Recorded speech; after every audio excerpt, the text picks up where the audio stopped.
Hello everyone, welcome back from my channel. Today we are going to learn about melting and solidifying. 3.3 Melting and solidifying. Getting started.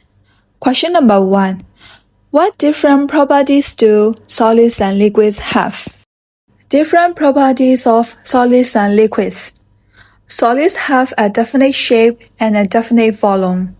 They hold their shape and don't take the shape of a container. And their particles are closely packed together. Liquids have a definite volume but no definite shape.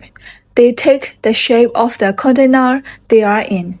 Their particles are close together but can move past one another, allowing the liquid to flow. Question number 2. Do you think a solid can become a liquid? Give an example. Yes, a solid can become a liquid. For example, the ice changes into the water at room temperature. Question number 3. Do you think a liquid can become a solid? Give an example. Yes, a liquid can become a solid. For example, the water changes into the ice in the freezer. Chain of state. Most materials and substances can change from one form to another when they are heated or cooled. This is called chain of state. Solids, liquids, and gases are different states of matter. Siberia's ice cream started as a solid. When the sun heated the ice cream, it changed to a liquid. This chain of state from solid to liquid is called melting. We can show melting in this way. Solid heating causes melting changes to liquid. Solidifying is the opposite of melting. Solidifying is when a substance or material changes from a liquid to a solid. Liquid substances solidify when they lose heat. We can show solidifying in this way. Liquid cooling causes solidifying changes to solid. Solidifying is sometimes called freezing. This is because some liquids like water must be very cold before they can change into solids. Substances change state when they melt or solidify. Change of state is called a physical process because the substance only changes its form. The substance does not change into a different substance. Think like a scientist one. What happens to ice when it is heated? So let's start do the experiment. You will need ice cubes as saucer. Put an ice cube on the saucer. Is the ice liquid or solid? How do you know? Touch the ice. Does it feel hot or cold? Hold the ice cube in your hand over the saucer. Predict what you think will happen to the ice. What does happen to the ice?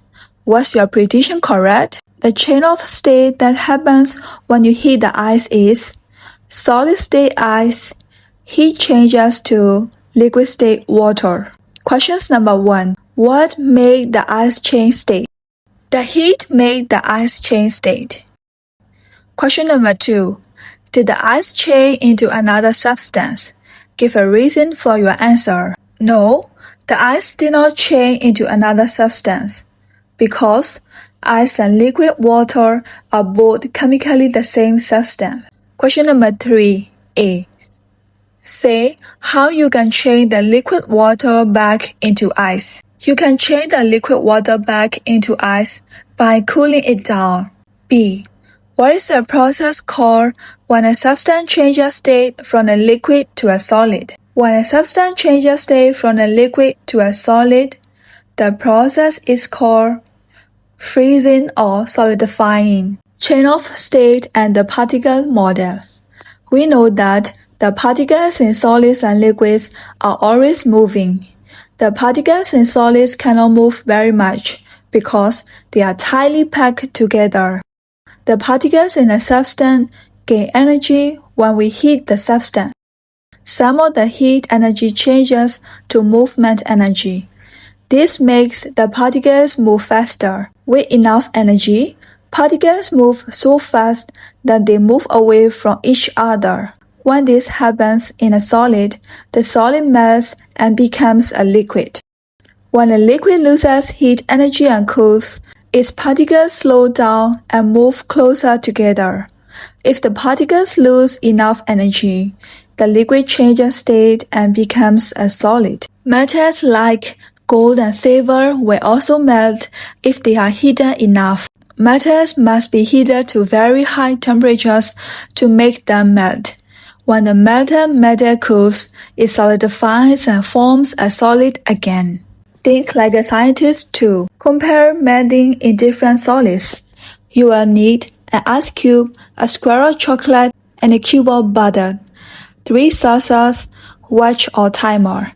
Place an ice cube on a saucer. Do the same with the chocolate and the butter. Place a saucer in a warm place, such as on a sunny windowsill. Predict which solid will melt fast. Observe the saucers every 5 minutes for 15 minutes.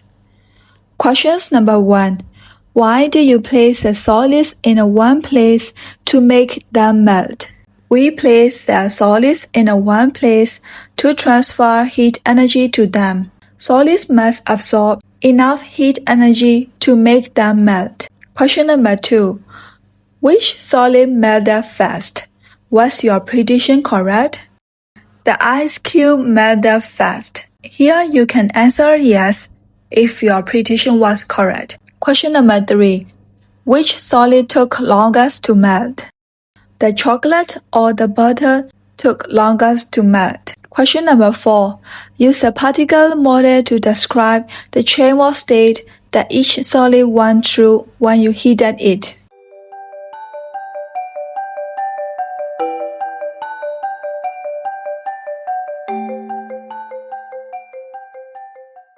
Question number 5. Was this investigation a fair test? Say why or why not. Yes, this investigation was a fair test because they have the same conditions, the same starting temperature, the same amount, the same location, the same container, and the same time. Question number 6. Write a conclusion for your investigation. The investigation showed that different solids have different melting points. Question number 7. What will happen to the melted ice if you continue heating it? If we continue heating the melted ice, liquid water, the water will turn into a gas water vapor.